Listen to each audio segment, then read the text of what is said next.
Ayan, pakalat-kalat na nga lang tong patukaan natin dahil tatlong breeder na nga lang pala yung nakasalang natin ngayon dito sa ating mga breeder section. Ayan, pare-pareho na nga silang may mga inakay, mga kalapatids. Oh. Ayan, nagsusubo tong isa natin.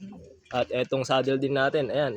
Bali isa, dalawa, tatlong pairing na nga lang mga kalapatids dahil inabot na nga natin at inilagay rito sa stock loop yung mga nakaraang nating breeder na mapahinga sila at magkondisyonan ulit mga kalapatids. So eto nga yung mga pideran natin. Babalikan natin dun sa isinup na natin. Hindi nakalat dito. Ayan, yung iba nating patukaan dito. Ayan, napakarami yan. Napakamura lang kasi na to mga kalapatids eh. Kaya ayan, dinagdagan ko na yung kinuha natin. Para hindi na tayo naghahanap pa ng kahit anong klaseng patukaan. Dahil eto lang, goods na sa mga breeder natin. Ayan. Ganyang karami yung mga bakante nating patukaan dito.